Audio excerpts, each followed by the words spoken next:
Tonight, amnesty for Hamas fighters, all hostages returned, no Israeli annexation of Gaza. President Donald Trump lays out his 20-point plan to end the war. The White House released the plan moments before President Trump fronted a news conference with the Israeli Prime Minister, Benjamin Netanyahu. The promise of a new Middle East is so clearly within our reach. This is the closest we've ever come to real peace, not fake peace, not political fool's peace. We're taking a critical step towards both ending the war in Gaza and setting the stage for dramatically advancing peace in the Middle East. Hamas says they're yet to get a copy of the plan, which gives the group no future role in running Gaza. The war-ravaged territory would be governed for now with oversight by President Trump and others, including former Prime Minister Tony Blair. But Trump has keenly emphasized working with Arab leaders. And while Mr. Netanyahu was in the White House, the president joined a phone call in which the Israeli Prime Minister apologized to Qatar for this month's deadly strike targeting Hamas in Doha. For now, though, the war and starvation go on. We'll speak to a crew member aboard an aid flotilla sailing towards Gaza's coast.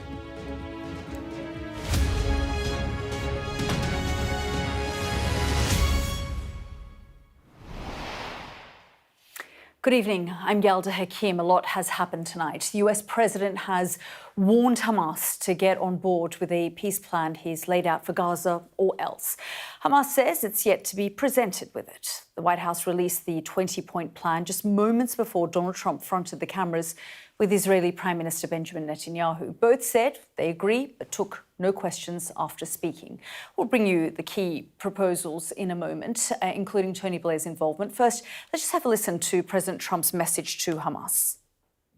Israel would have my full backing to finish the job of destroying the threat of Hamas, but I hope that we're going to have a deal for peace. And if Hamas rejects the deal, which is always possible, they're the only one left. Everyone else has accepted it. But I have a feeling that we're going to have a positive answer. But if not, as you know, Bibi, you'd have our full backing to do what you would have to do. Well, President Trump says his plan will create, in his words, a de-radicalized terror-free zone that does not pose a threat to its neighbors. Within 72 hours of Israel publicly accepting the agreement, it calls for all hostages, alive and deceased, to be returned. Israel would then release 250 Palestinians serving life sentences, plus 1,700 Gazans who were detained after the October 7 attacks. Hamas members who commit to peaceful coexistence and to put down their weapons will be given amnesty and allowed safe passage out of Gaza if they want to leave. Gaza will then be run temporarily by an apolitical Palestinian committee. This would be overseen by a so-called Board of Peace chaired by President Trump. Other board members are to include former Prime Minister Tony Blair. Israel will not occupy nor annex Gaza. Full aid, the plan says, would then flow into Gaza through the UN and Red Crescent with no interference from either side. It goes on to detail a Trump economic development plan to rebuild Gaza. And the plan stresses that no one will be forced out of Gaza, while those who wish to leave will be able to do so and free to return. We begin with this report from our US correspondent, James Matthews. This was a White House picture provisionally captioned peace. President Trump, are you confident, sir, there'll be peace in Gaza anytime soon? Very confident, said the president, to a media pack that had seen the trails of a turning point on Gaza. Before the business of the day, they addressed the business of another day. Israel's prime minister was sat down on a White House call to Qatar's prime minister. He'd violated that country's sovereignty by attacking Hamas targets there. On the White House call, he expressed regret. So this is a big, big day, a beautiful day, potentially one of the great days ever in civilization. Donald Trump didn't undersell it. Behind the marketing was a 20-point plan for peace in Gaza. A transitional government would involve former UK Prime Minister Tony Blair on a board of peace. Donald Trump called it a historic day, and it had that look at the White House. But a historic peace plan doesn't yet have the support, critically, of Hamas. For them, an ultimatum. If Hamas rejects the deal, which is always possible, they're the only one left. Everyone else has accepted it. But I have a feeling that we're going to have a positive answer. But if not, as you know, Bibi, you'd have our full backing to do what you would have to do. Israel's Prime Minister spoke of support, but in the same sentence spoke of his country's war aims. I support your plan to end the war in Gaza, which achieves our war aims. It will bring back to Israel all our hostages, dismantle Hamas's military capabilities, end its political rule, and ensure that Gaza never again poses a threat to Israel. Why qualify his support? It was a question that wasn't asked, because at this news conference, neither man entertained a Q&A. This might be progress towards peace, but it's not peace in itself, not yet at least. The announcement of a deal would have been huge, a landmark achievement for the self-styled peacemaker president. Peace for the sake of peace itself, but also for stature, legacy, not to mention business opportunities in a more settled Middle East. It is a considerable step in the effort to achieve peace in Gaza. How significant remains subject to negotiation. James Matthews, Sky News, in Washington. Well, as we've been reporting, Donald Trump's plan would appoint a board of peace chaired by the president as an oversight body, led by a committee that does include former Prime Minister Tony Blair. And Tony Blair has put out a statement in response to President Trump's announcement just in the last few minutes. And I'm going to read that out to you. I don't know if we can put it on our screen, but President Trump has put down a bold and intelligent plan, which, if agreed, can end the war, bring immediate relief to Gaza, the chance of a brighter and better future for its people, whilst ensuring Israel's absolute and enduring security and the release of all hostages. He goes on to say, it offers us the best chance of ending 2 years of war, misery and suffering, and I thank President Trump for his leadership, determination and commitment. In particular, his willingness to chair the Board of Peace to oversee the new Gaza is a huge signal of support and confidence in the future of Gaza, of the possibility of Israelis and Palestinians finding a path to peace, and of the potential for a broader regional and global alliance to counter the forces of extremism and promote peace and prosperity between the nations. So that is former Prime Minister Tony Blair, who, as we said, has also been named as one of the people alongside Donald Trump to be part of that oversight body led by a committee that does include Tony Blair himself. Now, in a moment, we'll speak to our Middle East correspondent, Adam Parsons. But first, let's go to our US correspondent, Mark Stone, at the White House. And Mark, I guess, you know, reporters everywhere, Palestinians themselves, are scrambling to figure out exactly what this 20-point plan means. But we've just seen that statement there from Tony Blair. As you said to me earlier, the only two people in this document named is Donald Trump and Tony Blair.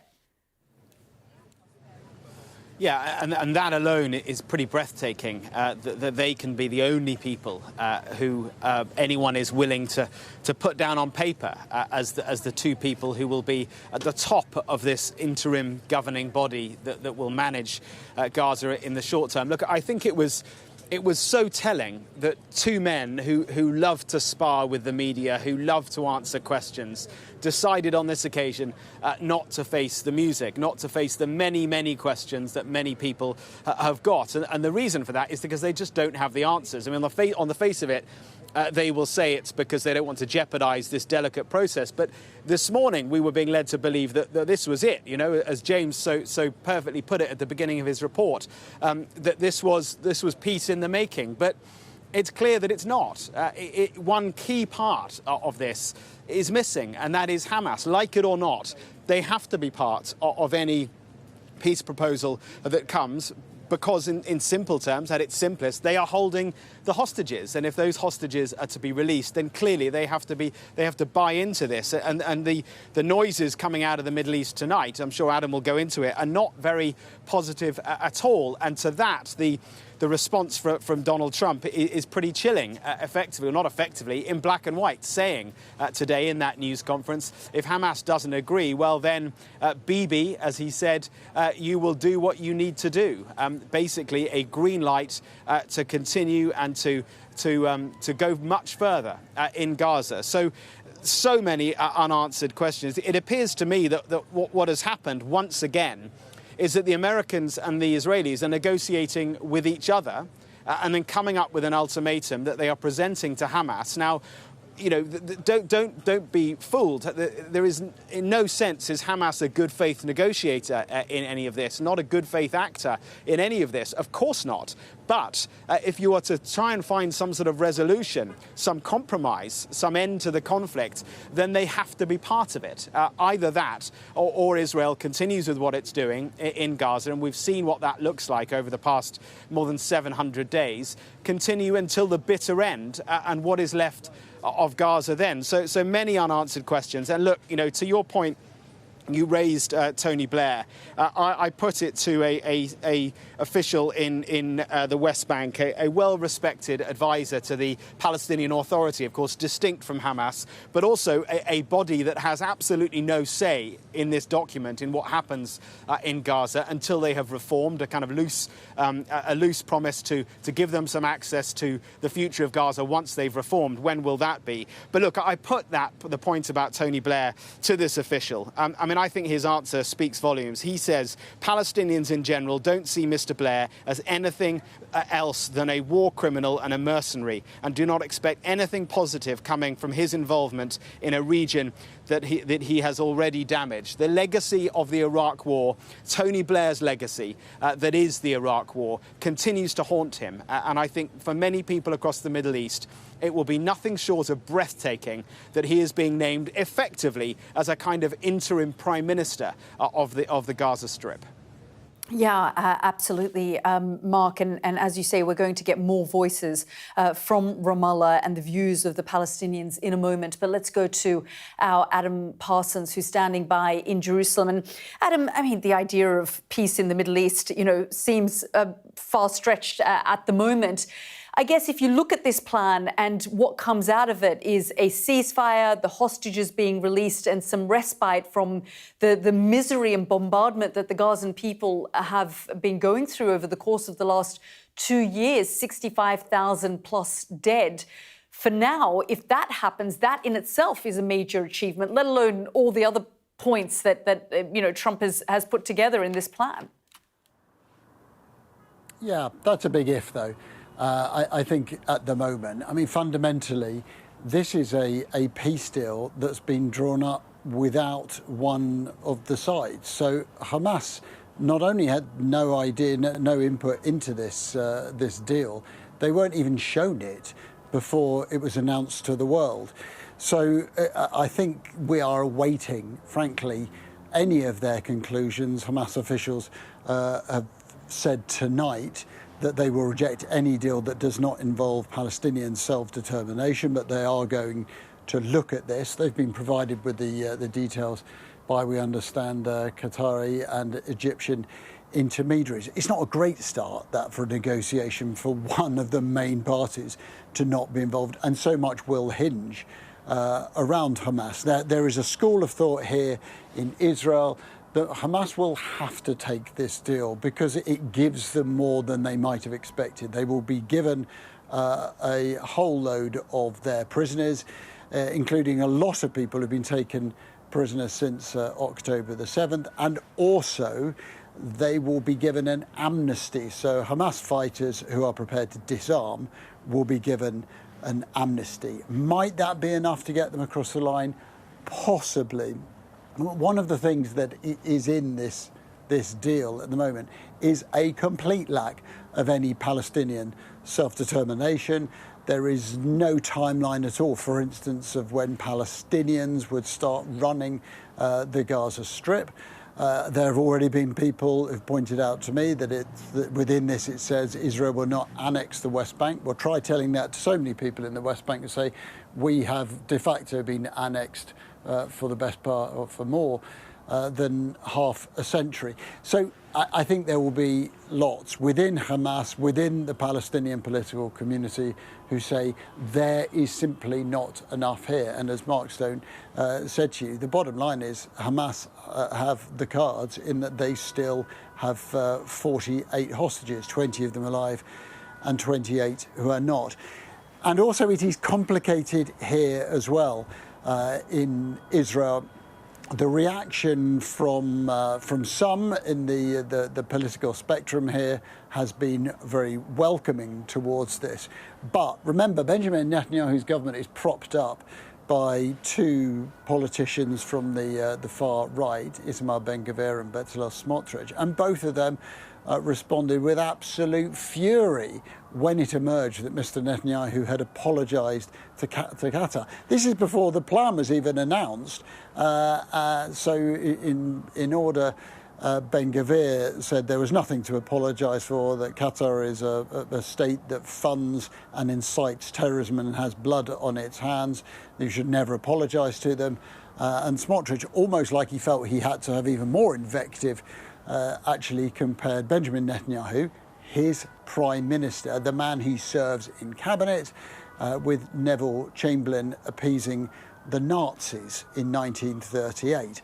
So these are the people that effectively Benjamin Netanyahu needs to corral together when he lands back here in Israel and goes to a cabinet meeting at 8 o'clock tomorrow evening. Now, I've just spoken before I came on to a very senior source who said, even if those two people collapse the coalition government, it won't matter, because if Netanyahu decides to try to push this through, then he will get support from the opposition. So I was told in the short term, if this deal is signed off and Smotrich and Ben-Gvir go, then it won't make any difference. The deal will still get through the Knesset. But in the long run, of course, it could change everything, because the government will then ultimately collapse. Netanyahu will have to call an election, and very likely he won't win it. But he will almost certainly try and position himself as the political statesman, the man who brought home the hostages, if that's what happens. There are still so many strands to this that we are struggling to pull together, because we don't know Hamas's reaction. They are such players. And just a final thought, I suppose one of the more chilling questions that now hangs over it is, if Hamas say no to this deal, then what happens? In previous ceasefire negotiations that have broken down, effectively life has gone back to the point it was before, with the Israeli military attacking the Gaza Strip or continuing those attacks. In this place, there are two options. One is that this security force, we don't know anything about it really, might be introduced and may clear up bits of Gaza while the Israeli military attack another.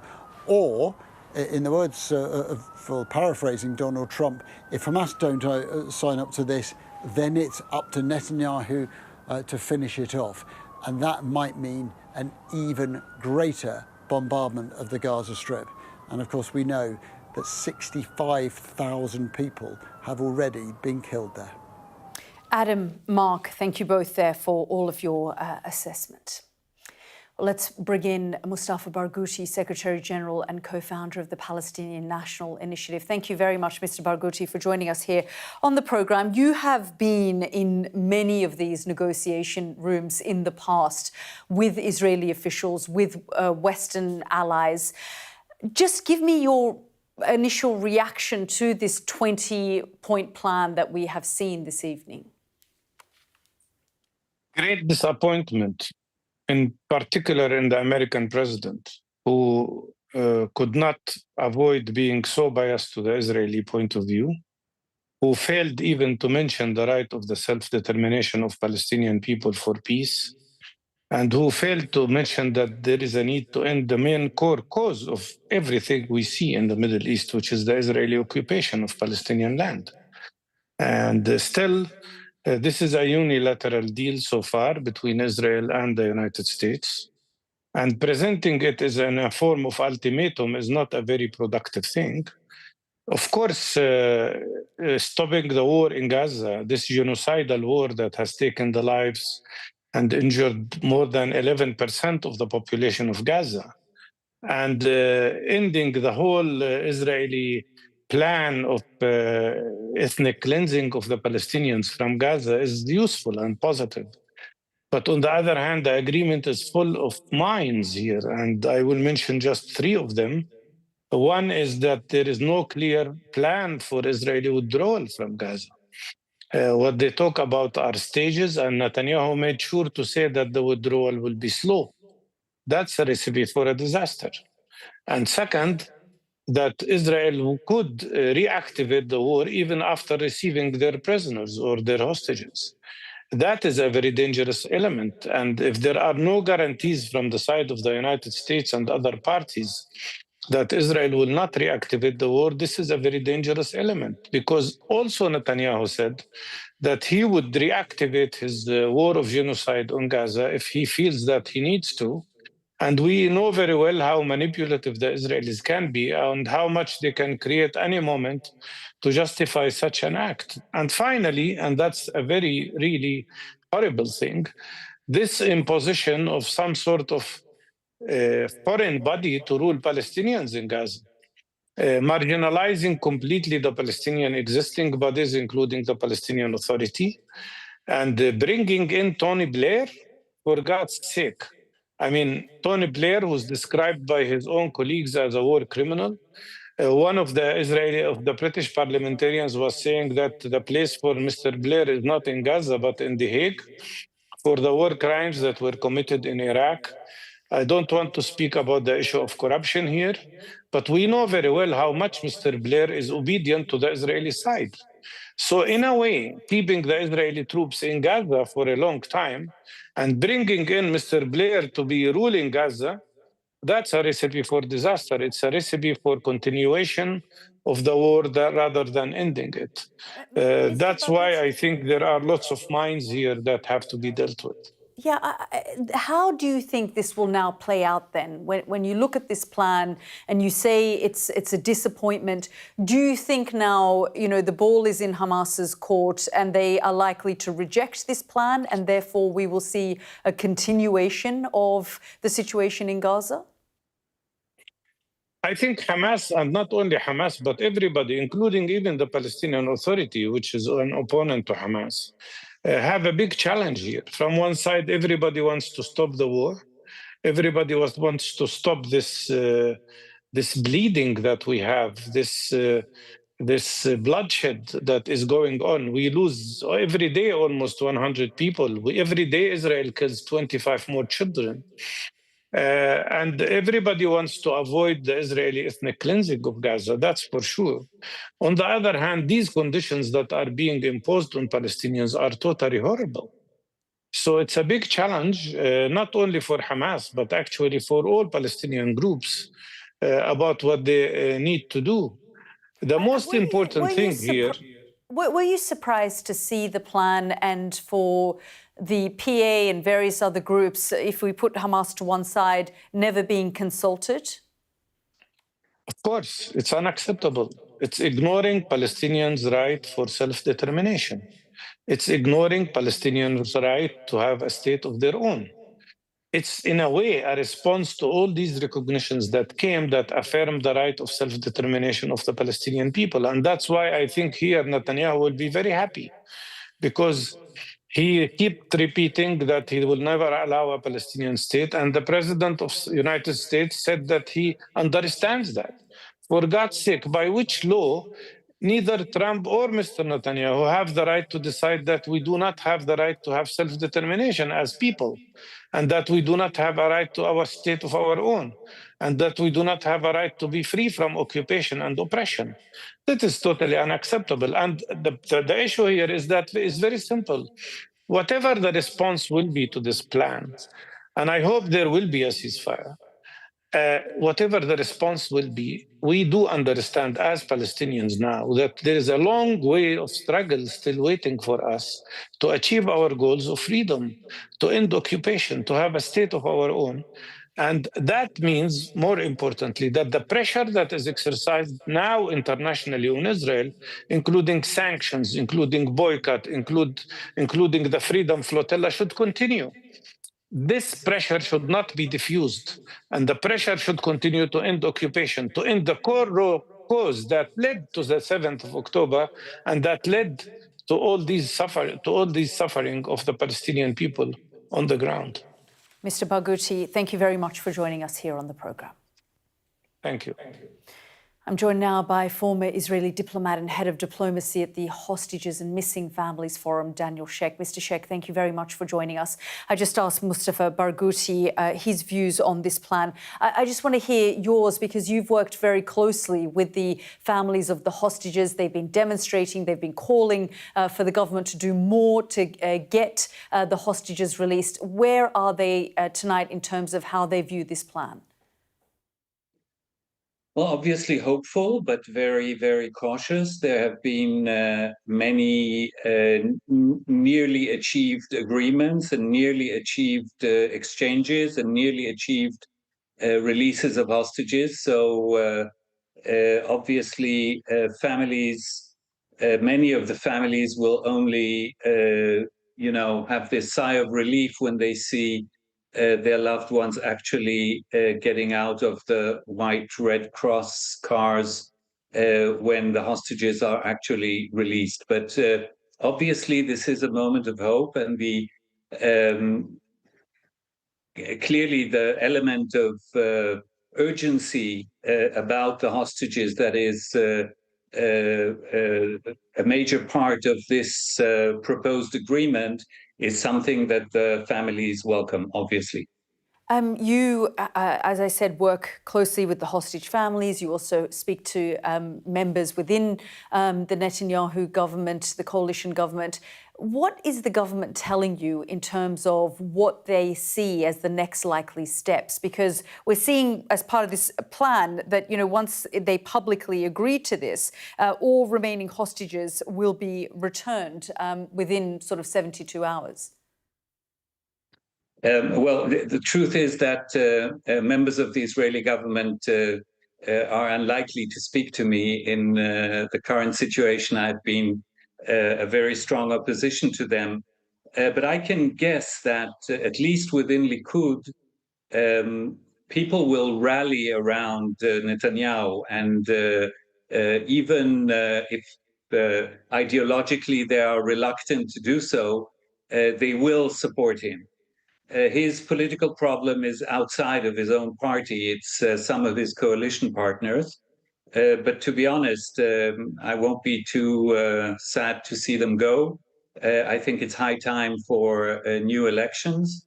And if that can come in the wake or aftermath of such an agreement, if indeed it materializes, then that's a double good news.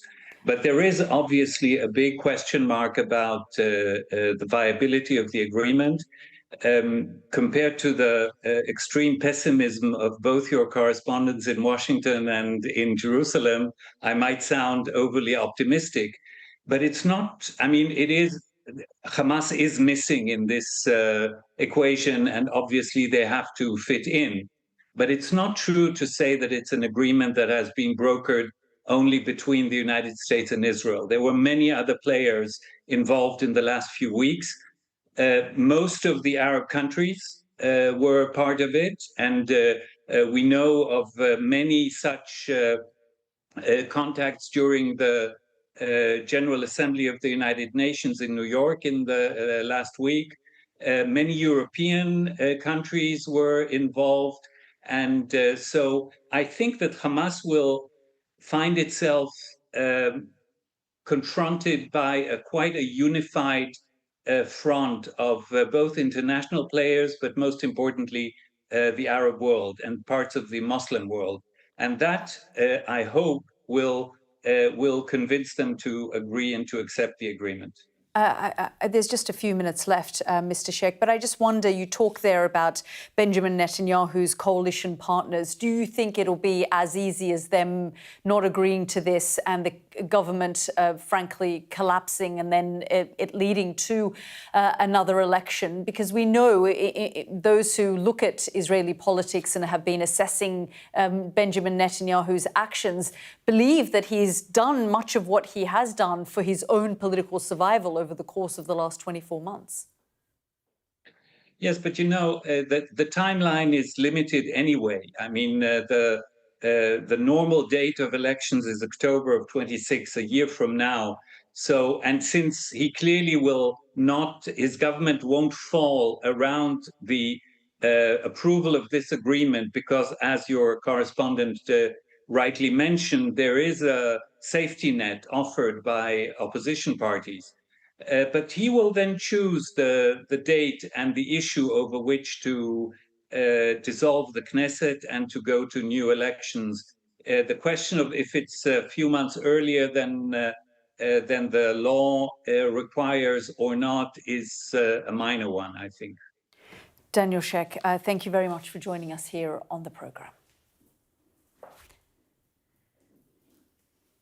Well, for now, the war goes on, a conflict that has caused famine in parts of Gaza, according to UN assessments. An aid flotilla is sailing towards the Gaza coast and is expected to reach the Strip in just a matter of days. The flotilla had to pause for several days in Crete for urgent repairs, but the activists are once again on the move and determined to challenge Israel's naval blockade. Well, let's go on board and speak to activist Yasmin Achar. Thank you very much for joining us here on the programme. Yasmin, we're obviously talking about this press conference that is taking place with Benjamin Netanyahu and Donald Trump talking about potential peace and a ceasefire deal, hostages being released. But of course, the famine, the starvation, the brutality in Gaza continues. Just tell us where you're heading. You've sort of started your journey. Just talk us through the journey and where you expect this to sort of go. Well, first and foremost, thank you for having me. We are currently in international waters in the Mediterranean Sea, heading towards Gaza to deliver the humanitarian aid that we have on each vessel that is in the flotilla currently. We started from Barcelona. We were joined by boats from Tunis, Italy, and Greece. And altogether, we are on our way. But of course, during this voyage, we've been attacked. They tried to stop us many times. We've been attacked in Tunis twice, and we were attacked 11 times close to Greece in international waters. However, we are still determined to break the illegal siege on Gaza and to deliver the humanitarian aid. Yeah, I've heard about these attacks. When you say you've been attacked, could you just describe exactly what has happened? When we were preparing the boats in Tunis, we have two lead ships, which is the Alma and the Family. Two drones released a bomb on top of the vessel in Tunis, started a huge fire. We were able to extinguish the fire, and the vessels did not have a damage, so we continued with these vessels. And when we were close to Greece in international waters, we detected 15 drones throughout the whole evening. And then our VHF, our communication was jammed with ABBA songs. And this is when we understood something is going to happen because of our experience. I was on the Madeleine. And before any attack happened, our communication was always jammed. And in the legacy of the flotilla, this has always been the same pattern. And a few minutes later, the first bomb was dropped on one of the sailing vessels. And every 8 to sometimes 15 minutes, but then it got even shorter, the time between the bombings. It went down to every 7 minutes. a bomb was released from a small drone that flew at a very low altitude on top of the vessels. When you say bombs, is that sort of, what kind of bomb? Is it falling into the water to create fear, or are people getting injured in the flotilla? Well, there were sound bombs, and then there were explosives, and they were all different from each other. We couldn't understand. We are a nonviolent mission. We have no knowledge of weapons or military. So the next day, we actually found some of the explosives, some of the remains of the explosives on these vessels, and there were wires. Plastic, I mean, all sorts of things that we didn't understand ourselves either. But these explosives, they caused fire to the sails of the vessels. Yeah, Yasmin, we know what happened to the flotilla that Greta was in. It was intercepted in international waters. Do you believe that, something very similar will happen and you'll all be deported? Well, I was on the vessel with Greta, and we are again on the same vessel. When we were intercepted in international waters and brought to Israel against our will and then imprisoned, this is against international law and against maritime law. So it can happen. Looking at the threats of Israel for the past days and weeks, but we have to question all of our governments. We have people from almost 50 countries here, and we expect our governments to question this way of handling a humanitarian aid mission, because we are acting within the law. It is Israel that's acting outside of the law, and if this happens again, this will be a breach of international law. And if we pay attention to what Israel is saying? They're saying they're coming with full force, and this time they will use heavy weapons. This is not just a threat to us, this is a threat to the whole world, because again, it's a breach of international law, and it would be a war crime. Yasmin, what do you say to those critics who say this is performative and there are other ways to draw attention to getting aid into Gaza, and that we've seen these flotillas attempt to do this before, it hasn't worked, so why would you do it again? I believe that we have to continue trying, because we are living in a world, unfortunately, that is accepting genocide, that's accepting watching children being starved, children being bombed into pieces. And if we give up as human beings, I mean, where is this world going? And we will have to continue trying, and just like the demonstrations around the world, facing repression and police brutality. I think our duty is to challenge this, challenge what our leaders are deciding, and we have a duty all together collectively to uphold international law and human rights. So even if we are being stopped, we are sending a message out to the world. This is not just symbolic, this is political. And I think the world is receiving our message. When we were sailing with the Madeleine, there were millions around the world finally starting to understand that there is something going on in Gaza, even the ones that looked away.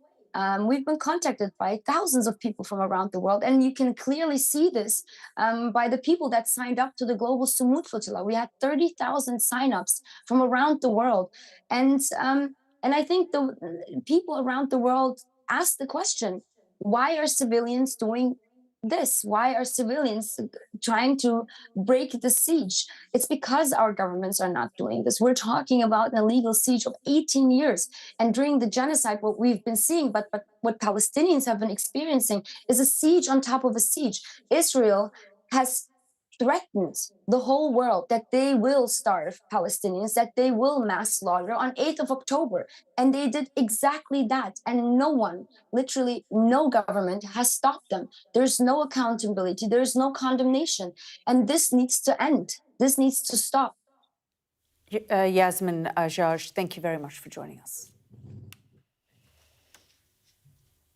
This is The World with me, Yalda Hakim. Next up on the programme, Israel's Prime Minister Benjamin Netanyahu backs Donald Trump's plan for peace in Gaza.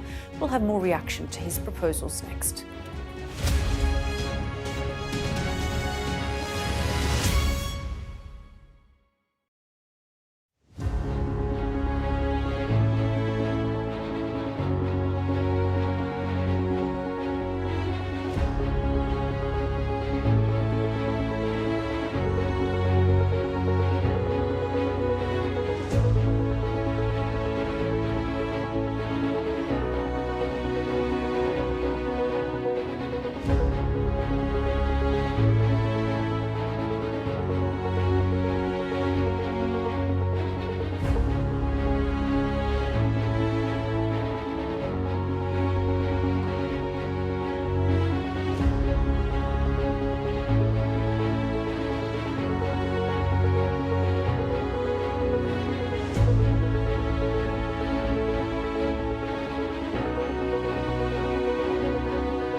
I'm Dominic Waghorn, Sky's International Affairs Editor, covering a world that seems to be unravelling. It's not his country, it's ours. Sky News, the full story first, free wherever you get your news. It's half an hour now past the deadline that Hamas issued, and we've now seen a third barrage of rockets coming in.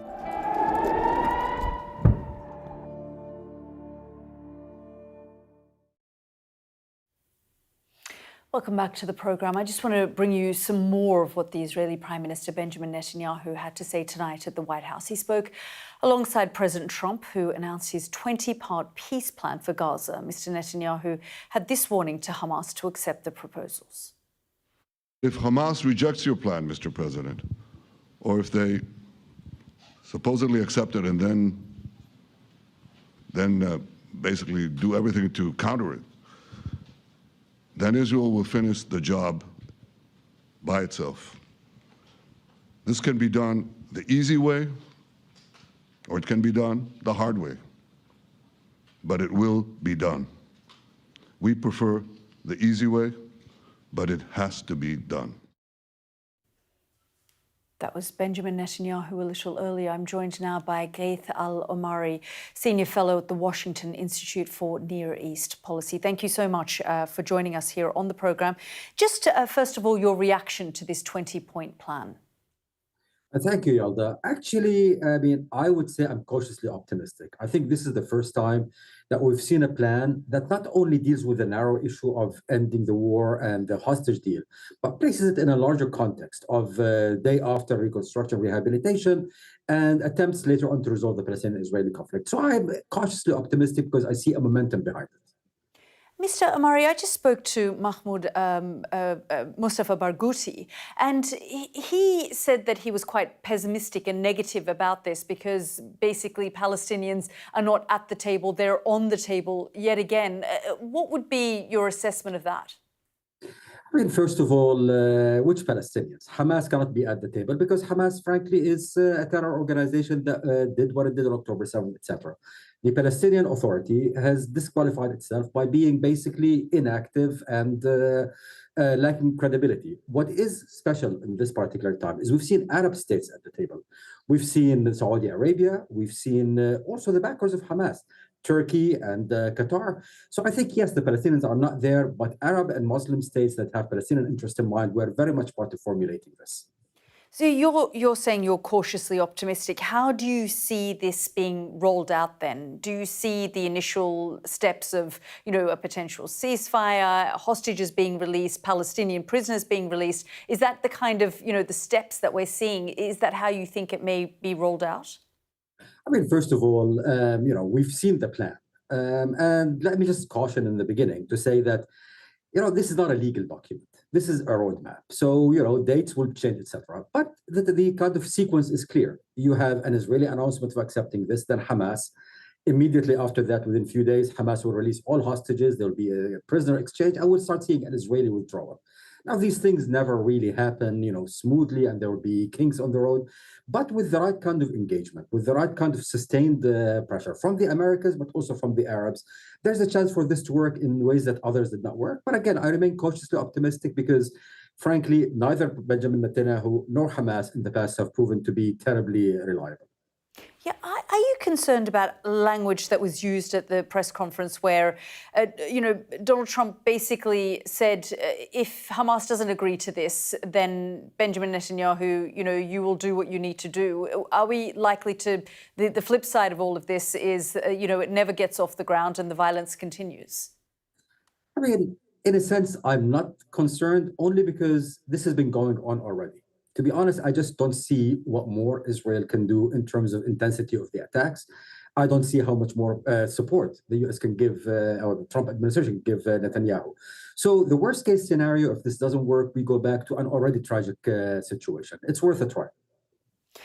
Mr. Al-Amari, I also wanted to ask you about this idea of Hamas not having any kind of role or, as you say, because of their actions on October 7, they aren't in a position to govern Gaza. But do you think they will be likely to accept that, but not actually disarm?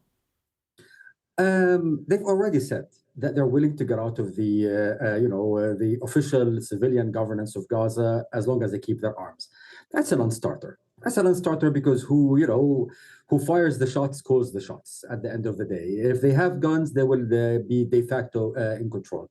By the way, this is one point that is not only an American or an Israeli position, this is an Arab position. I think Arab states have also felt that Hamas's continued control in Gaza and continued military presence in Gaza impacts their own interests. So I think there is almost unanimity around this issue. And if Hamas wants to keep its weapons, unfortunately, I would believe this is a non-starter and this is all going to collapse. I mean, even in my conversations with Hamas, when I've interviewed them in the past, they've said, things like, for as long as there's occupation, our resistance will continue and we will not disarm. So the occupation has to end for us to give up our arms. So as you say, that in itself could cause a massive roadblock as we sort of move forward with this, if it does get off the ground. Yeah, I mean, with that point, to be honest, before October 7th and the Gaza war, I would say, some regional countries were willing to accept even kind of, tacitly that Hamas approach. I think after October 7th, seeing both the brutality that Israelis faced on October 7th and the brutality that Palestinians faced after the war and the regional disruption, I don't see anyone buying this. To me, what was very interesting, when President Trump met with Arab and Muslim leaders last week on the sidelines of the UN in New York, who was sitting at the head of the table next to Trump? It was the Turkish President Erdogan, who traditionally is a Hamas backer. And yet he and the Qataris and others bought into this because they understand the cost of continuing and understand that Hamas simply cannot maintain its weapons and hope for any breakthrough in this war. And in terms of amnesty for Hamas, do you think there is also an annexed deal sort of under the table about where they would end up? No, I don't think so. First of all, maybe, and this will sound strange, but I don't think this was a process, this was a document that was reached at through a deliberate, long, detailed process. This is very typical of the Trump administration, etc. They throw that out there. I doubt today any country will be willing to take Hamas.